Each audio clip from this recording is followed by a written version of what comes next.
Houthis expel the last of Yemeni Jews in Yemen. The Houthis, an Islamist political and armed movement that emerged in northern Yemen, have deported the remainder of Yemeni Jews by sending 13 members of 3 different families away from their homes in Sana'a. The last Yemeni Jews were forced to leave their motherland after withstanding years of pressure from the Houthis.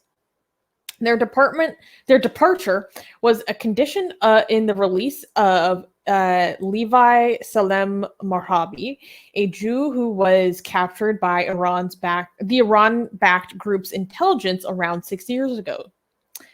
The Houthis did not maintain their own court's ruling, as they refused to release Marhabi even after the last few Jewish citizens were forced out by military action. So far, the remaining Jews were forced to move out of Sana'a, Sada, and Amran's territories. Marhabi, while being held in a prison cell in Sana'a, has been tortured and left partially paralyzed by a stroke. So I have some background on this and some more information. So these last group of people have been resisting leaving for a long time. They've been threatened. They've been harassed. The Houthis have threatened to throw them out before, and it was reported that that was the case. And then, they said no. And then the Israelis said, like, all kinds of different countries were like, no, it's not true. But there's a lot of threatening and harassment. So this man, the prisoner, he was thrown in jail for helping 3 families remove a Torah scroll from Yemen and emigrate from the country.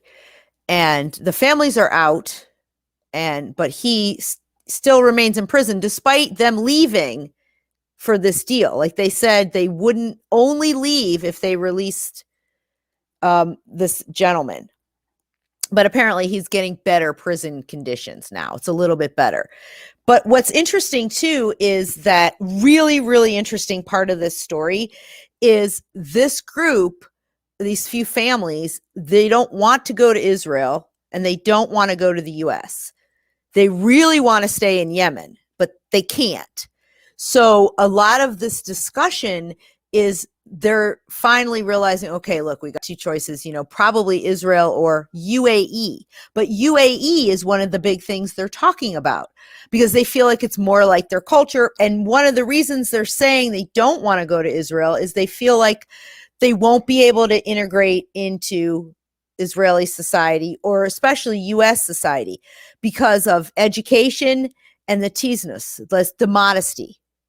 They just don't feel like they're going to be able to integrate. And they said that they've talked to other Yemenis who've made Aliyah, which is when you return to Israel, and they're saying, it's not for us. That's not the way we are. So they wanted an Arab country that was more similar to their lifestyle.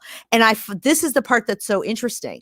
So now that there's these relations between the UAE and Israel, we're seeing like the real life effects of this is these group of Yemeni Jews are thinking about moving to UAE because they feel like they'll be a little bit more comfortable there in terms of how the society functions.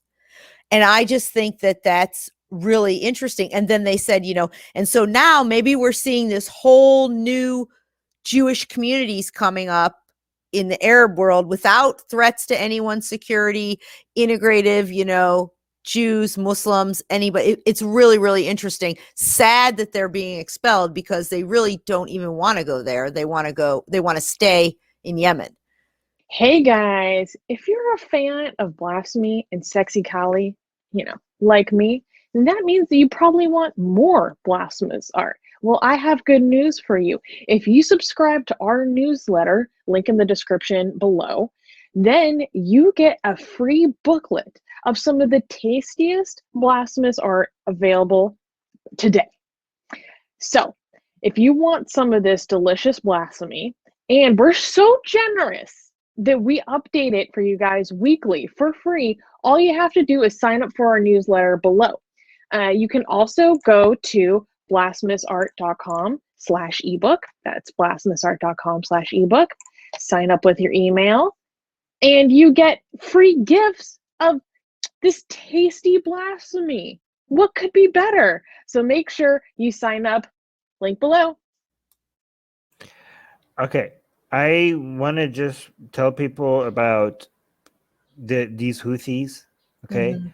the Houthis are one of the most garbage, vile, disgusting groups of people that is out there, that exists. Okay, and if you don't believe me,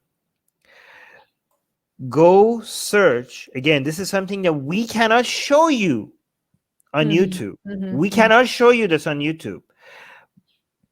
But go search, go on Google and put in the search bar Houthis official slogan. That's all you need to search for.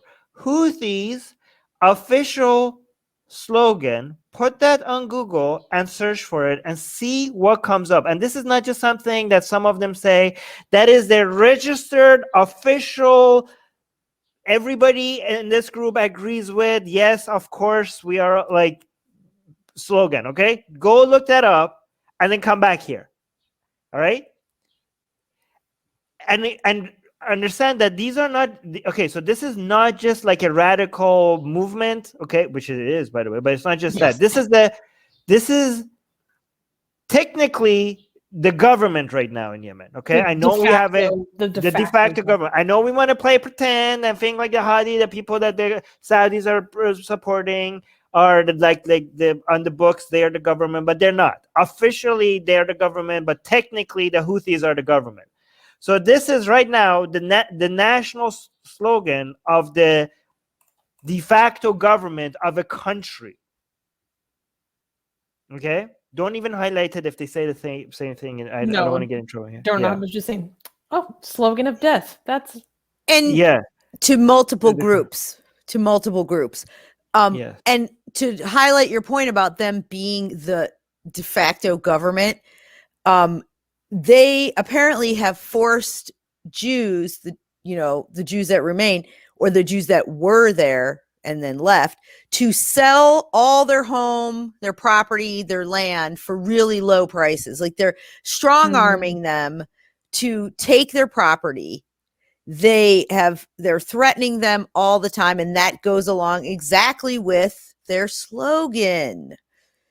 Yeah. And it's really sad because this is a group of people who've had the opportunity, if they wanted to, before this conflict, maybe even to go to Israel or to go somewhere else. But because the family that got out apparently are in Egypt. But it's just really sad because they love Yemen. They don't want to leave their country, but their government, one of the government mottos is, specifically targeting them. Yeah. Mendecent bias. This is how you can tell someone just Googled the slogan, because it's just, wow. Yeah. And again, that's a government talking with us, talking right here. I do want to highlight something again. I don't know why I'm highlighting Ali today a lot. Ali is saying, so in the picture you can see like these the Jewish people who are being expelled. There's some kids here. Oh my God, this must be very difficult for these kids, right? So Ali is saying, look at those children. That's my fault that they are expelled, since my country has major influence on Houthis. I think that's ridiculous. Okay, Ali is Iranian, and I'm also Iranian. Okay, we're both from Iran. I don't think that. What are you talking about? Like, you didn't expel them. That's my fault. Yeah. What is that? Like, this is guys. This is collectivism at display. Okay, Ellie. I know you don't mean it, but still, even if you don't mean it, what do you mean it's your fault? Did you expel them? Did you expel them? Did you have anything to say? It's not your fault. Why are you taking responsibility for something that you had nothing to do with? Again, individual responsibility, individualism over collectivism, always. I wanted to read a quote from the article. Quote, they gave us a choice between staying in the midst of harassment and keeping Salem a prisoner, or leaving and having him released, said one of those who were expelled. Quote, history will remember us as the last of Yemeni Jews who were still clinging to their homeland until the last moment, they added. We had rejected many temptations time and time again and refused to leave our homeland, but today we are forced. I just wanted to comment on Yuval's. I think he's right that he's saying. Wait, sorry, you have to read it. Because Yeah, I just realized I needed to do that. Because we're going to do a podcast. Okay, Yuval's saying, Rivka, they don't love Yemen. They believe that Israel and the U.S. are worse, morally speaking. Absolutely. That's exactly what they said. But they also seem to be saying, and maybe I'm interpreting it that way, and it's not the truth, but they're saying they don't want to leave. They've resisted. They're clinging to their country. So from my perspective, it seems like they don't really want it. Now, maybe love isn't the right word, but they didn't want to leave. They wanted, if they could, they would have stayed there, but they're being forced out. That's what it sounds like to me from them talking about, we've resisted all these attempts. We could have left in the past. We haven't. So yeah, absolutely right. Because they did say though, but Yuval's right too. They did say like, look, these other two countries, Israel and the US, are not for us. The culture, the modesty. Yeah, maybe when I said Tisnus, I didn't explain. It means the modesty. I thought that I did, but yeah. And correct me if I'm wrong, but the Yemeni Jewish population is one of the oldest in the world, right? Yeah, they have an incredible history, like fascinating, that survived so and Ethiopians too. Yeah. And this is how they're finally forced to leave. How do you know this, Susanna? I understand if Rivka knows this, she's an extra. How do you know this? Anyways, okay.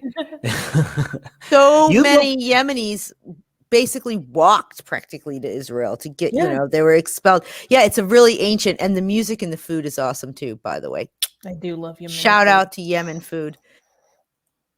Yeah, which is being ruined by Houthis, the Islamic Republic of Iran, Saudi Arabia, and the United States. Hey guys, YouTube has fully demonetized our channel for supposedly hateful and harmful conduct, without telling us what we did wrong. If we get to 1,000 patrons, we will be able to keep paying all our team, our editors, our artists, without ever having to worry about monetization again, which would be amazing. Yay! So please support Atheist Republic on Patreon. Link in the description below.